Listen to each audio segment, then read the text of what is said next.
어떻게 잘 쉬셨어요? 예. 아마 몇 년 사이에 제일 좀 긴 그런 추석 연휴다 이렇게 얘기하는 것 같아요. 모처럼의 긴 휴식을 우리가 보내고 있습니다. 어느새 가을이 성큼 다가온 것 같아요, 그죠? 날씨도 좀 여름하고는 좀 다른 느낌을 주잖아요. 가로수도 좀 색깔을 변해가는 것 같고, 한상순이라는 타이틀로 저가 여러분하고 같이 만난 것도 이제 벌써 지난 시간까지 8번이 지나갔어요. 오늘 9번째 시간인데, 지난 시간까지 5장을 마친 형편이 되더라고요. 결국 그 얘기는 무슨 얘기냐? 5장, 6장, 7장 세 개 중에서 하나 끝냈으니까 3분의 1이 지나갔다. 그렇게 볼 수가 있습니다. 오늘은 좀 갑작스럽기도 하고 또 나름대로 특별한 긴 휴가 기간에 좀 느긋한 마음도 있고, 그래서 지나간 5장을 한번 이렇게 리마인드 해보는 것도 나쁘지 않겠다 싶어서 한번 그런 시간으로 준비를 좀 해보았습니다.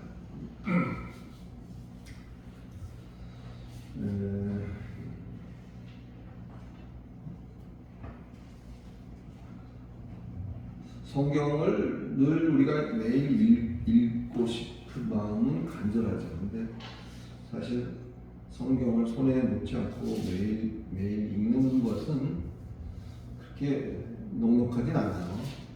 삶이라는 것이 우리에게 있기 때문에 만만치 않습니다. 그래서 심지어 기간 정해놓고 기도원이나 이런 데 들어가서 딱 정해놓고 통독을 하는 그런 분들도 계신 거예요. 그래서 성경을 일단 한 번은 내 생애에서 한 번은 성경을 적어도 한 번 정도는 내가 신앙이 있다면 성경을 한번 처음부터까지 읽어봤다. 그런 경험이 필요합니다. 성경 안에 어떤 내용이 있는지를 아는 것이기 때문에 의미가 있어요. 해마다 1월 1일이 되면 엄청난 결심들을 우리가 하잖아요. 1년에는 좀 뭔가 좀 다른 모습으로 우리가 좀 신앙생활을 해보자. 자기에게도 자기가 딱 태클을 겁니다. 그리고 이제는 금년에는 내가 성경을 한번 읽어봐야 돼. 그러면서 1월달에 1월 1일 날 새로운 마음으로, 심지어는 성경을 새로 사는 분도 계세요. 새로 성경을 사서 색연필 딱 준비해가지고 밑줄을 그어가면서 성경을 읽기 시작하죠. 이제 그러고는 어떻게 됐을까요? 사람마다 다르겠지만. 그런데 우리가 그 답을 알 수 있는 것은 어느 교회를 가든 어디 가든 이렇게 성경책을 받으면 이렇게 보면 앞에 창세기 정도까지는 열심히 줄이 그어 있는데 그 이후로는 별로 줄도 안 그어져 있고 띄엄띄엄한 걸 보면 어떤 결론이 나온 거죠? 앞부분은 창세기까지는 열심히 읽었는데 창세기도 앞부분에 몇 장 정도는 또 열심히 읽었는데 그렇지 못한 경우도 많이 있다, 그런 생각을 하게 됩니다. 우리가 지난 시간까지 했던 것이 마태복음 5장 1절로 마지막 절인 48절까지였어요. 생각 같아서는 우리가 처음부터 성경을 한번 쭉 읽고 싶은 생각이 있는데 너무 지루할 것 같기도 하고. 자, 그래서 저와 만나면서 산상수훈을 새로운 의미로 우리가 한번 좀 생각을 해보자. 그렇게 해서 출발을 했습니다. 8번째 시간이 지나갔다는 것은 몇 달이 지났다는 얘기죠. 자, 산상수훈하면 여러분은 제일 이제 이 상황에서 뭐가 제일 떠오르세요? 산상수훈하면 떠오르는 말이 있다, 아니면 없다? 산상수훈 그러면 약속, 구약과 신약이 성경에 있잖아요. 구약은 옛 약속, 신약은 새로운 약속. 그렇게 해서 구약, 신약이 성경 속에 있습니다만 그 옛 약속의 장본인이라고 할 수 있는, 결국 그것이 복음인데, 복음의 장본인이라 할 수 있는 예수가 입을 열어 가르쳐 가라사대, 이게 산상수훈 하면 제일 먼저 떠오르셔야 돼요. 산상수훈 그러면 예수가 입을 열어 가르쳐 가라사대 했지, 이 생각은 좀 나셔야 돼요. 지금까지 너희가 이렇게 전해 들은 거는 이렇지만 장본인인 내가 입을 열어서 너희에게 말하는데 사실은 그게 이렇고 이렇다라는 것을 말하고 있는 게 산상수훈이다, 이렇게 정리를 하시고 그 생각을 하셔야 돼요. 우리가 옷을 만들기 위해서는 옷본을 대고 옷본대로 오려서 그거를 재봉틀로 받거나 손으로 하거나 바느질을 하거나 그렇게 해서 옷을 만들죠. 또 무슨 나무 상자를 하다못해 나무 상자를 하나 만든다 하더라도 치수를 재고 그 치수대로 나무를 잘라서 못질을 하거나 붙이거나 합니다. 그 기준이 되는 것이 있죠. 뭐 자가 기준이 되거나 줄자가 기준이 되거나 아니면 옷본이나 원래의 그 원형을 가지고 잘라서 그렇게 만든 거죠, 똑같이. 그런데 원형을 가지고 원형으로 계속 자르면 별 문제가 없는데, 원형으로 자른 첫 번째 토막을 가지고 두 번째 토막을 자르고 두 번째 토막을 가지고 세 번째 토막을 자르고 이렇게 해서 수천 번, 수만 번 잘라간다면 그 나중에 만 번째 잘랐던 나무는 첫 번째 잘랐던 원본 나무와 차이가 있을 수밖에 없다. 이건 우리가 이치적으로 이해할 수가 있잖아요. 그렇기 때문에 예수가 입을 열어 가르쳐 가라사대가 얼마만큼 중요한 것인가, 이렇더라 하더라, 이렇다더라 하는 얘기 있잖아요. 그렇대더라, 저렇대더라, 이것이 계속 전승되어져서 내려온 것이 원래 가르쳤던 것과 똑같은 상황일 수도 있지만 아닐 수도 있다는 가능성이 있는 거죠. 그래서 오늘 이 순간 예수가 입을 열어 가르쳐 가라사대 하는 것이 중요하다는 것을 강조해 보고 또 강조해도 모자람이 없을 것 같아요. 그러면서 예수가 제일 먼저 가르친 게 뭐다? 8가지 복에 대해서 쭉 얘기를 했어요. 우리 동양권에 살고 있는 우리들에게는 이미 어떤 복에 대한 인식이 어려서부터 잠재적으로 우리 안에 형성이 되어져 있어요. 그래서 성경을 읽으면서도 나오는 동일한 단어인 복이라는 것이 나올 때 우리는 우리 나름대로 생각하는 것이 있고 우리 나름대로의 경험치와 이런 것에 비추어서 그것이 우리에게 시사하는 바가 있기 때문에 어떤 이 똑같은 것을 읽더라도 여러 가지 오해 소지가 있을 수 있다, 그런 얘기를 했었던 거 기억나시죠? 성경에서 말하고 있는 복이라는 것은 우리네 유교 사상이나 뭐 여러 가지 이런 쪽에서 형성되어진 복과는 좀 다소 다른 면이 있다. 하나님이 우리에게 성도인 우리를 위해서 준비하신 상. 가을 되면 이제 체육회 운동회도 많이 합니다만은 운동회 가면 앞에 강단에 이제 이렇게 1등상, 2등상 이렇게 해서 이렇게 종이를 붙여놓는 게 있잖아요. 그건 뭐죠? 1등한 사람에는 이걸 주고 2등한 사람한테는 이걸 주겠다라는 거잖아요. 우리 성도에게 하나님이 주시겠다고 계획하시고 준비하시는 그 상이 바로 복이다, 이렇게 생각하시면 될 것 같아요. 그게 그거 아닌가? 좀 다를 수 있어요. 자, 그래서 8가지 복이 쭉 나옵니다. 근데 이런 걸 복이라고 할 수 있나라고 생각하는 것까지도 여기 나올 수 있죠. 심령이 가난하고라고 가난한 자의 복이라고 나온 게 있었죠. 기억을 하시나요? 심령이 가난한 자의 복이라고 하는 것은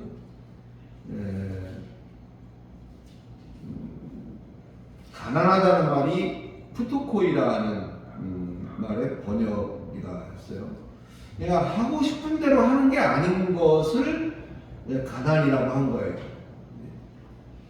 우리가 생각하는 가난과 사뭇 다른 부분이 있다라는 것을 전제했습니다. 하고 싶은 대로 하는 게 아닌 뭔가 스스로를 향해서 또는 절제된 그런 상태를 가난이라고 말했다. 뭐 영적 청빈 이렇게도 말할 수가 있겠습니다만 심령이 가난하고라는 것은 그런 의미다. 애통한다는 것도 그냥 뭐 내 사연이 너무 슬퍼서 뭐 그런 것이 아니라 예수 믿는 것으로 인해서 겪는 억울함과 핍박과 불의 이것이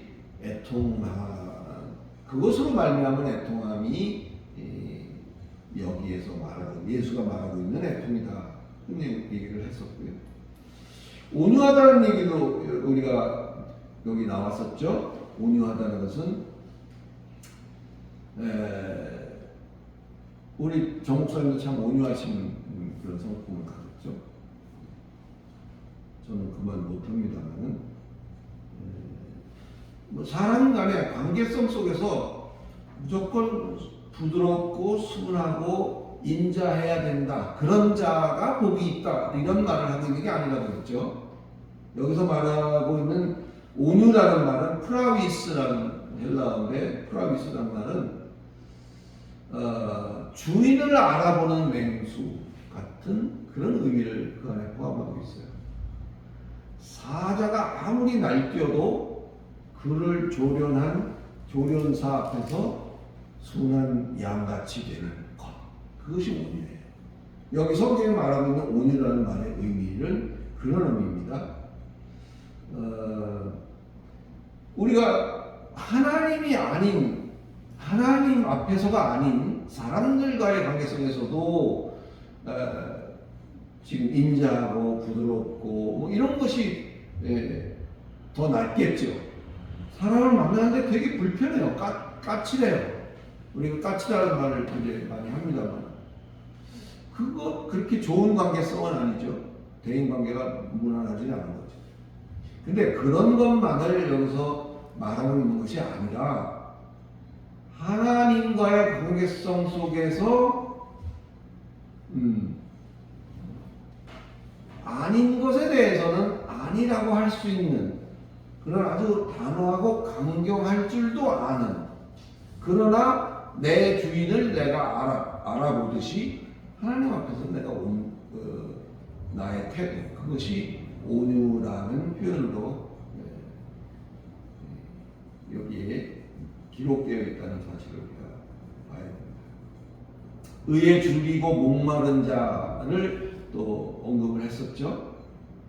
의에 줄이고 목마르다는 것은 성경은 하나님의 의로 제안을 하고 있어요. 하나님의 의를 구현함에 있어서 갈급해하는 그것이 의에 줄이고 목마른 자다. 이렇게 이해를 해야 된다고 얘기를 했습니다. 또 그런 자들이 하나님의 관심의 대상이에요. 하나님의 관심은 그런 자들에게 있고 또 그런 자들을 배부르게 하셔요. 코르타조라는 단어를 써서 배부르게 먹이신다 그런 의미가 되는 거죠. 긍휼히 여기는 자의 복을 또 얘기했는데 긍휼이라는 것은 하나님의 속성 중에 하나라는 얘기를 했습니다. 그래서 하나님의 긍휼히 여기심으로 말미암아 우리가 아들 취급을 받는 거예요. 원래 우리는 의인이 아닙니다. 원래 우리는 악인입니다. 어떻게 보면요. 그러나 그것을 의롭다 여기시고 의인 취급을 해주시는 이유는 우리가 예수를 믿기 때문이잖아요. 예수를 믿기 때문에 우리는 의롭다 칭함을 받는 거죠. 그래서 이와 같이 우리도 그런 입장에서 하나님의 긍휼의 속성으로 말미암아 아들 취급을 받듯이 우리도 우리 자신을 감추고 우리도 남을 그렇게 대할 줄 아는 그런 자가 긍휼히 여기는 자다, 이렇게 얘기를 했습니다. 마음이 청결한 자도 얘기를 했죠. 이거는 도덕적, 윤리적 흠이 없는 자를 말하는 게 아니라고 했어요. 굳이 마음이 청결한 자에 대해서 설명을 붙이자면 바라는 것이 없는 순수한 마음을 가진 것이 청결한 것입니다. 우리 근데 그렇기가 쉽지 않습니다. 뭘 하나 조금 사소한 거 하나를 우리가 하더라도 거기에 대해서 뭔가를 기대하게 되는 게 인간의 속성이거든요. 하물며 하나님을 위하여 라는 타이틀이 붙으면 더 거창해지죠. 더 힘듭니다. 하나님을 위해서 내가 이런 것도 하고 이런 것도 하고 또 이런 거는 안 하고 이런 거는 안 했는데 하나님 뭐 좀 없나요? 왜 내가 한 거는 이런데 왜 아무 반응이 없으신가요? 내 지금 이만저만한 게 급한데 왜 소식이 없으신가요? 기도를 낙타 무릎이 될 때까지 했는데 왜 응답이 없으신가요? 이런 뭔가를 바라는 것이 있는 거예요.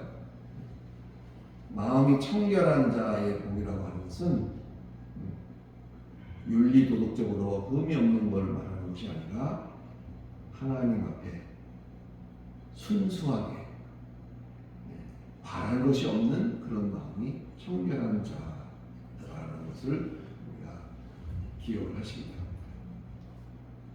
그 다음 나온 것이 화평케 하는 자의 복이었는데 노벨 평화상이나 무슨 평화봉사상 활동을 했다 그래서 그것이 마음을 화평케 하는 자냐, 그런 생각만 하지 말고 좀 생각의 폭을 넓혀서, 그거는 수평적인 화평이죠. 관계성 속에서의 화평이에요. 결국은 화평케 하는 자라는 것은 수직적으로 하나님과의 관계성에 있어서 그것을 좋게 하는, 하나님은 우리가 이런 게 있어요. 자식을 키워봐서 알지만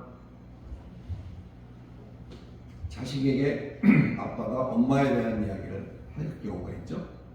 또 반대의 경우고 엄마가 자식에게 아빠 얘기를 할 경우가 있어요. 그런데 화평케 하는 자라는 개념을 여기다 도입해 보면 하나님에 대해서 다른 사람에게 말할 때 하나님은 이렇고 이런 분이다라는 것을 정확하게, 하나님을 공포의 대상으로 만들어서는 안 되겠죠.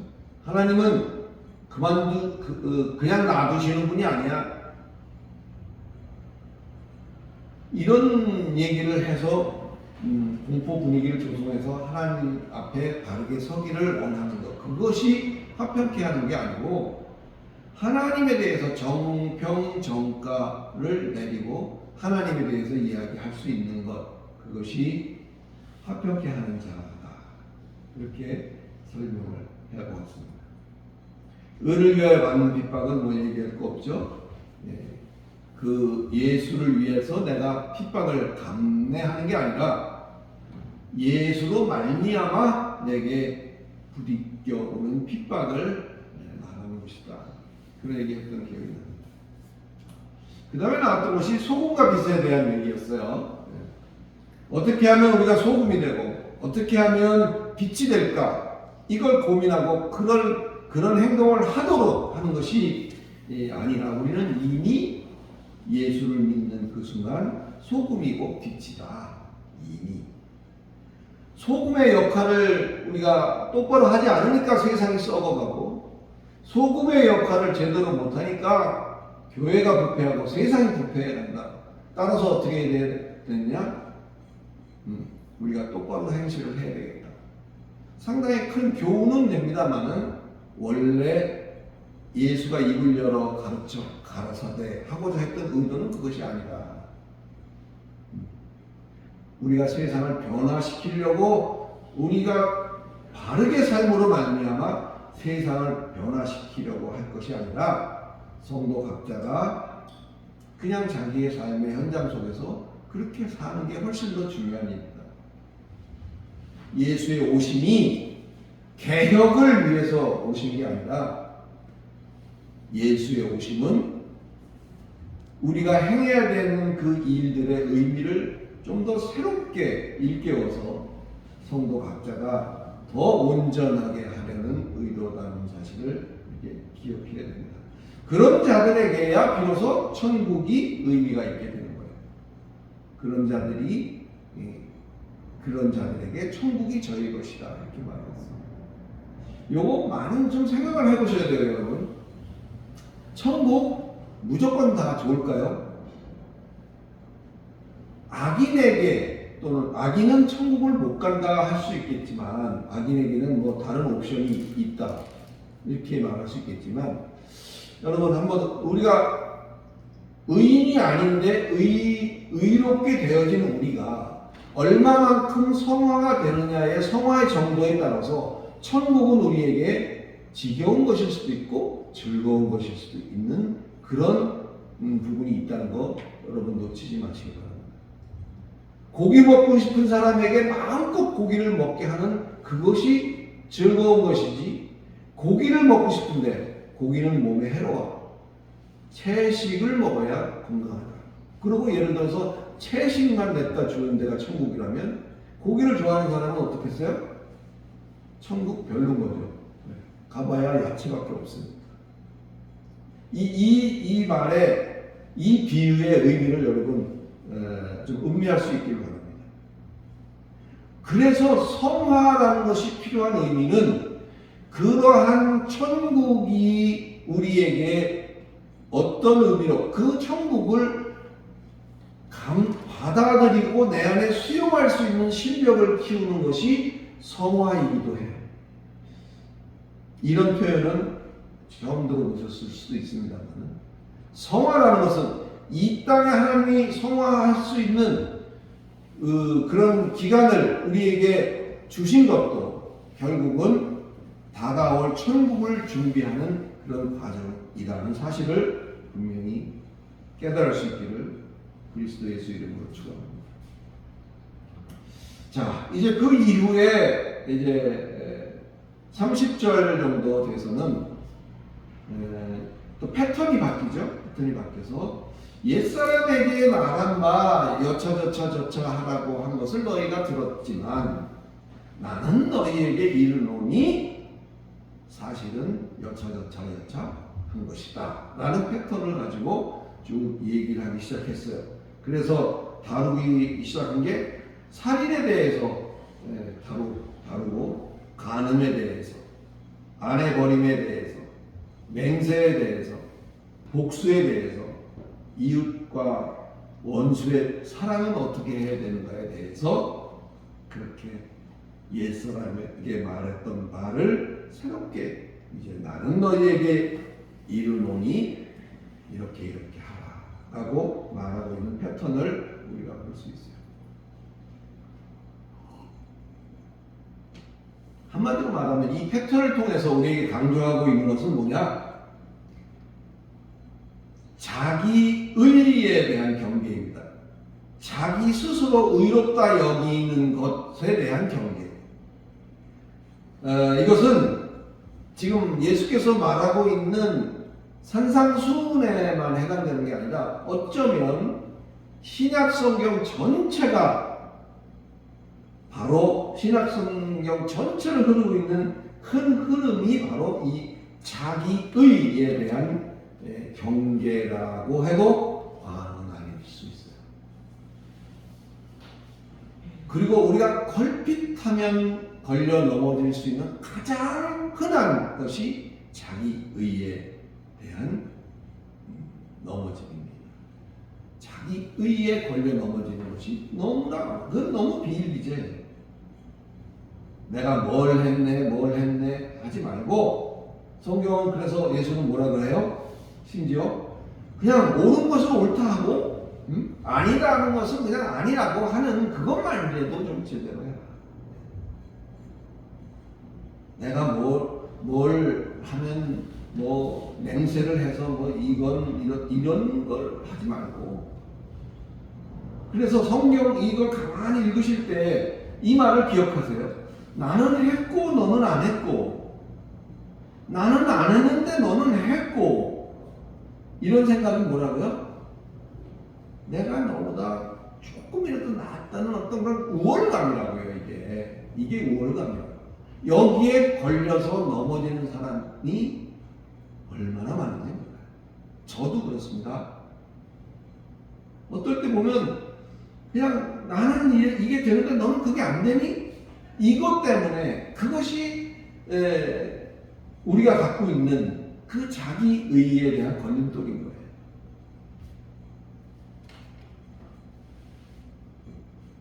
일종의 잘난 척하는 거죠.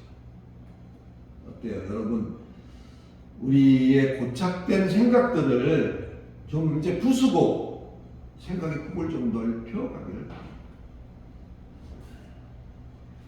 성경은 또 그런 얘기를 했었죠. 내가 잘못한 거나 상대방이 잘못한 거나 거기에 대한 응분의 대가를, 이거 아마 지난 시간에 얘기했던 것 같은데, 응분의 대가를 치르는 것은 당연하다 이렇게 여기잖아요. 근데 악한 자들에게는 그런 기준이 필요 없다. 내가 기준이 돼서 내가 내 마음대로 처단하고 정죄하고 그런 의에, 그것도 자기 의와 관련된 거잖아요. 그러기에 너무 십상이다는 거죠. 참 이것도 해보니까 안 되더라고요. 정말 안 되는 게 이거더라고요. 그 알량한, 그래봐야 뭐 요만큼 차이도 안 나요. 피차간에. 그런데도 그거 했냐 안 했냐 뭐 이런 거. 또 너는 나에게 잘못한, 너는 사회적으로 지탄을 받는 악한 자니까 너는 나한테 뺨 한 대 맞아도 뭐 할 말이 없을 거야. 이런 생각을 하는, 그거는 저도 참 많이 하는 실수 중에 하나. 나쁜 놈이니까 내 마음대로 아무렇게나 해도 되는 게 아니라는 것을 여러분 기억하시기 바랍니다. 그래서 로마서 12장을 읽어드렸어요. 원수 갚는 것이 주께 있으니, 그죠? 너희가 친히 원수를 갚으려 하지 말고 그 진노하심에 맡겨라. 그런 얘기를 지난 시간에 했습니다.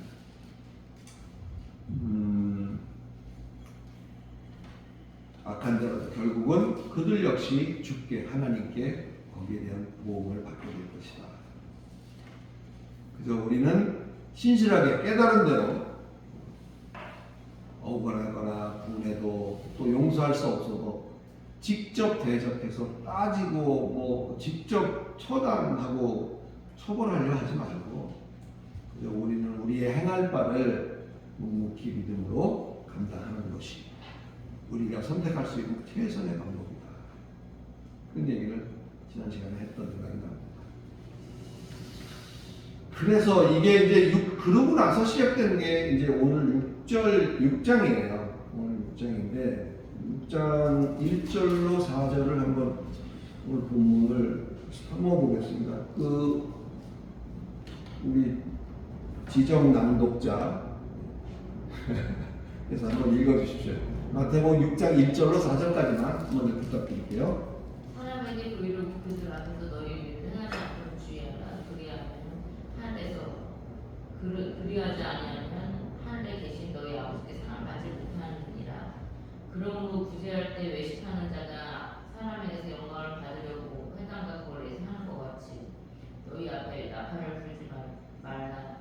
진실로 너희에게 이르노니 그들은 자기 상을 이미 받았느니라. 너는 구제할 때 오른손이 하는 것을 왼손이 모르게 하여 내 구제함을 은밀하게 하라. 은밀한 중에 보시는 너희 아버지께서 갚으시리라. 네, 이게 이제 6장이에요. 그래서 5장을 뭐 그냥 대충 훑고 넘어갔습니다만 그런 5장을 이제 6장에 넘어오면 5장을 통해서 새롭게 우리가 의미를 깨달은 복과 계명에 대해서 이것을 구체적으로 어떻게 이제 우리의 삶에 적용할 것이냐 하는 것이 이제 6장부터의 또 다른 하나의 패턴이 되겠습니다. 실천적 적용 이렇게 생각하시면 되겠어요. 실천적인 적용. 그 첫 번째가 오늘 본문 속에 구제죠. 구제.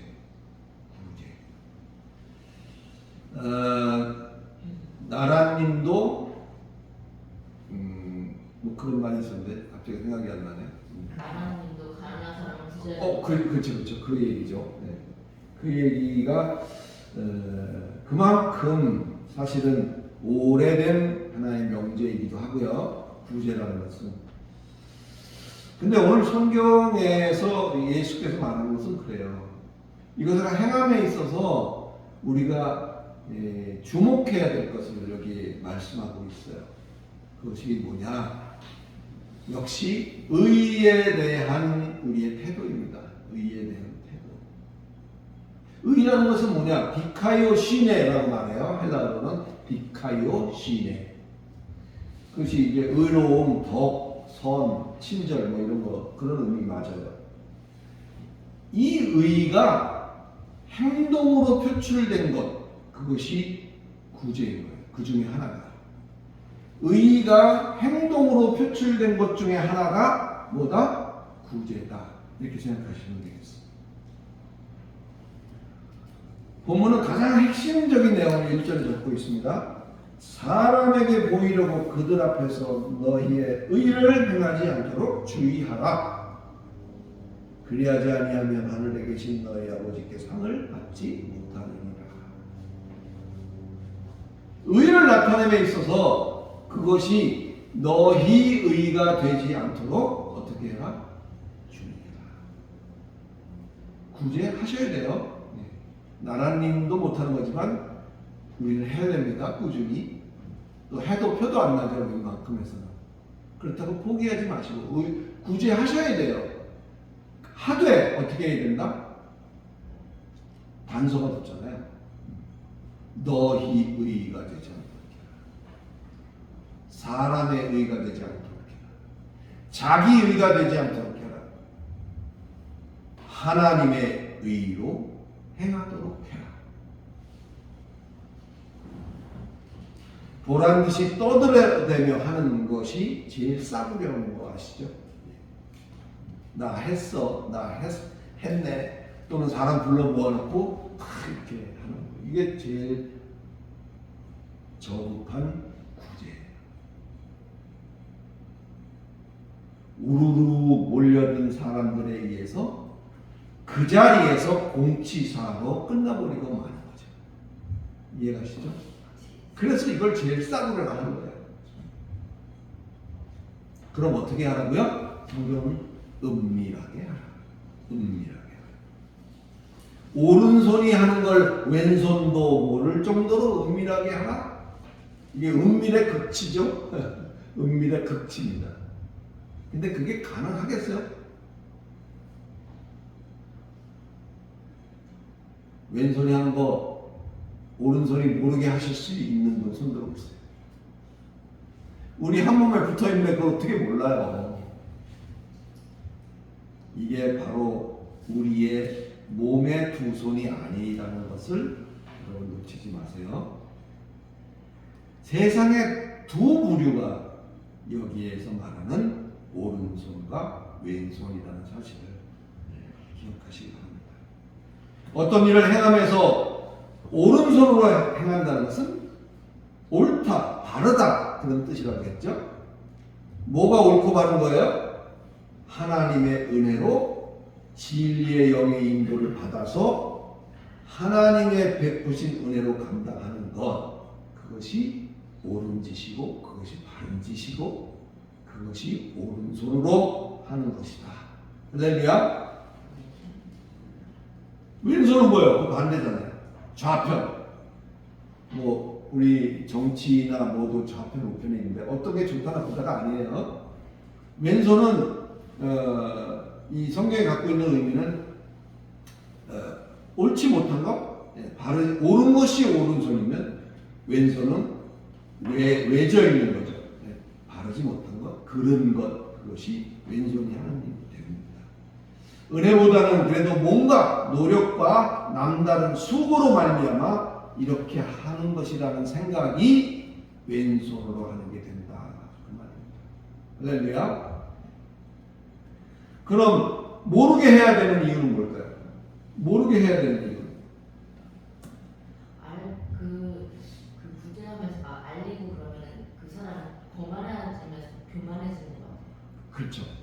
자기도 모르게 안 그러나 그래도 그게 그렇게 되죠. 괜히 어깨 힘 좀 들어가고 이런 거 있어요. 그래서 어떤 교회는 헌금할 때 봉투에 이름도 못 쓰게 하는 데도 있어요. 이름을 쓰는 순간 달라지죠. 뭐가 달라지는지 잘 아실 거예요. 그런 것도 있습니다. 우리가 모르게 해야 되는 이유는 나는 하나님의 은혜로 인해서 이것을 감당했으니 그걸 왼손이 아는 순간 참 대단하십니다. 이렇게 하고 이러쿵저러쿵 해버리면 끝나버린다는 거죠. 그래서 모르게 해야 되는 거예요. 하나님의 은혜로만 감당한 것, 그것은 그대로 하나님의 은혜 아래 두어야 한다는 사실을 기억하시기 바랍니다. 사랑하는 성도 여러분, 오늘 이야기가 길었습니다. 베드로전서 4장 11절로 오늘 말씀을 마감하겠습니다. 다 같이 찾아서 한번 읽어보십시다. 베드로전서 4장 11절이에요. 베드로전서가 어디부터 쓸까요? 이 뒤에서 찾는 게 빠르세요? 요한계시록서 조금 위로 올라오시면 베드로전서가 나오는데 거기 4장 11절입니다. 다 찾으셨죠? 4장 11절.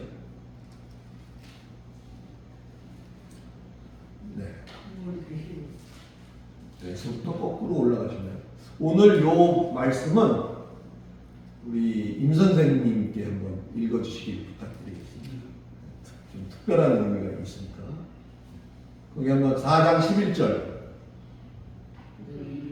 네, 한번 읽어주십시오. 만일 누가 말하려면 하나님의 말씀을 하는 것 같이 하고 누가 봉사하려면 하나님의 공급하되 하시는 힘으로 하고 시자요. 그거는 함으로 하는 것 같이 하라. 표로 공급하는 표로 같이 하라. 이는 하는 것 같이 하라.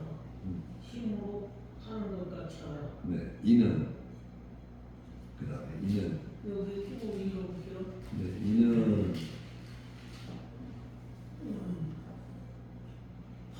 범사에 예수 그리스도로 말미암아 하나님이 영광을 받으시게 하려 함이 그에게 영광과 권능이 세세에 무궁하도록 있느니라. 아멘. 오늘 제가 이 말씀으로 결론을 내립니다. 만약에 누가 뭘 말하려면 하나님이 말씀하시는 것처럼 하고 또 누가 봉사하려면 하나님이 공급하시는 힘으로 하는 것처럼 하고 그렇게 하라는 거죠.